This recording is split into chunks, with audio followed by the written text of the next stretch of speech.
Hi everyone, I'm Brittany. And I'm Charmaine. And we are the Complex Girls. And today we are so excited to be doing a little bit of a different video about Black female writers. So we learned about a lot of them really in college. So we wanted to do a video about some of their works and just what they were, some of their theories and things that we were inspired by the things that they said. And that's something that we wanted to put in the video. So let's get started. So the first Black female writer that I felt a lot of inspiration from when I took her or learned about some of her works when I was in college is Assata Shakur. So she was a member of the Black Panther Party, and she was also a part of the Black Liberation Army. So she definitely had a different perspective in her autobiography about what it meant to be an activist, but also what it meant to be a Black female activist, which is a totally different realm of situations. Mm-hmm. So I picked up her autobiography by taking that class. So I just wanted to read an excerpt from the book to kind of give you a sense about herself, what she really stood for. So it says, to me, it was extremely important for all the descendants of Africans everywhere on this planet to struggle to reverse the political, economic, psychological, and social patterns created by slavery and imperialism. So really, real, uncut history. You consider this another history book, in a sense. So I put the link in the description box to this specific book, so you can check it out, take a gander about who she was and what she believed in, because she's a very, very important part of African American history. Mm-hmm. So the writer that I'm going to be talking about is Maya Angelou. She was a writer, a poet, a singer, and a civil rights activist. So I really loved her work. The work that I want to highlight is called Still I Rise, which is a poem about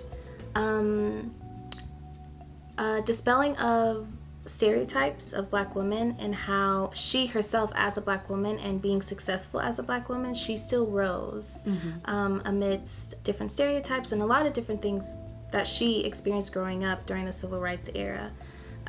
So one of the stanzas that I want to read is from her poem taken from Still I Rise, and it goes like this. You may shoot me with your words, you may cut me with your eyes, you may kill me with your hatefulness, but still, like air, I'll rise. Y'all hear that? All right. So I just love that poem. I think it's so empowering and definitely something that her herself and her work really made me feel very empowered by all of the different pieces that I would read from her, whether it was a poem or a book that she wrote. So definitely check out any works from her. We'll leave, again, a link in the description for her works, the poem Still I Rise, and a little bio so you can read a little bit more on her. Another prominent Black female writer that I had to mention is Sojourner Truth. So she was an African American abolitionist, and she was also a women's rights activist. So she was born into slavery, and she escaped from slavery with her infant daughter in the year 1826. So from then, I think she started writing and getting more into the space of activism. So she was able to speak at a women's conference in the year 1851 in Akron, Ohio, and she said this really, really powerful speech. So I'm going to read an excerpt from that speech, and it is titled, Ain't I a Woman? That man over there says that women need to be helped into carriages, lifted over ditches, and to have the best place everywhere. Nobody ever helps me into carriages or over mud puddles, or gives me any best place, and ain't I a woman?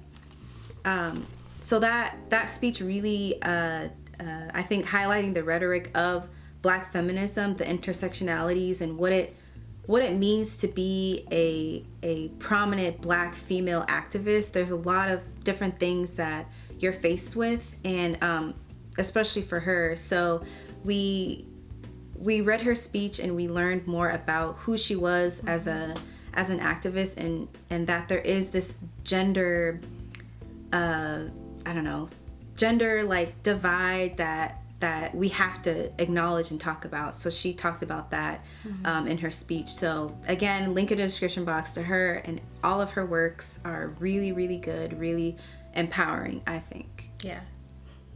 So the last writer that we are going to highlight is Audre Lorde. She is a prolific civil rights activist, as well as a lesbian and a poet. So I really loved learning about her works in college. One of the works that I really loved was called The Master's Tools Will Never Dismantle the Master's House.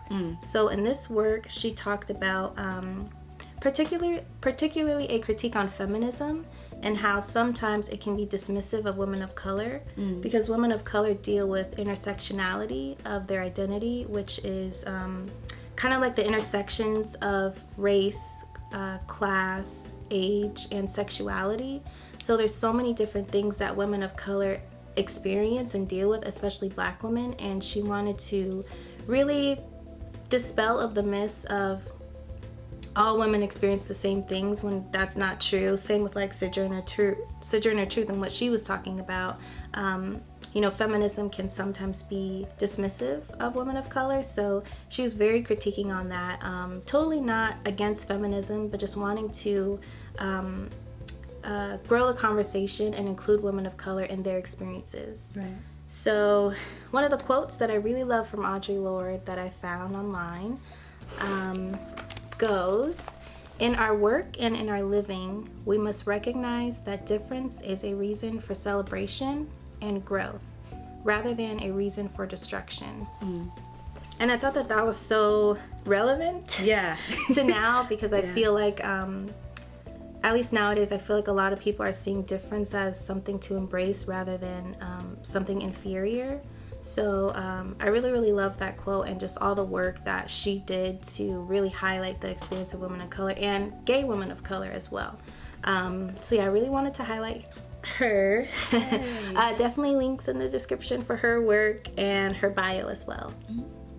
Thank you so much for watching this video. We really hope y'all got a little piece of history in a sense, because maybe some of these women you've never heard about before, but really take a few days to just dive into their work, dive into what they stood for, because it's so prominent to know you know, your history and what other people have fought for us to have the certain privileges that we do have.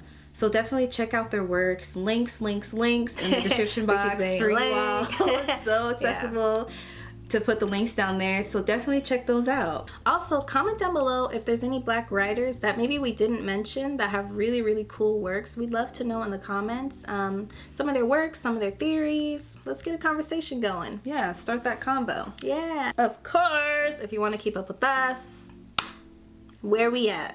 We on Instagram, we on Snapchat, and Twitter. We out here. Hit us up. You already know what it is. It's your boy, The Complex. We're at The Complex Girls. We're at The Complex Girls, so check us out there. Yeah. We're always on there reblogging, tweeting, posting stuff. And this just proves too, you know, Black women can be a lot of different things. Complex. So we can talk about this. We can go to the club. We can, you know, post funny Snapchats. Yes. There's complexities to us. That's why we embrace that. Yes. And we create the content that we create to show you that you can have so many different interests, so many different things that you like, and that is okay. And we're really excited for a lot of cool content on the way. Yeah, we're excited. We're really excited, so definitely stay tuned on our socials. Of course, if you want to join our fam, subscribe to our channel. We'll see you all in our next video. Bye. Bye.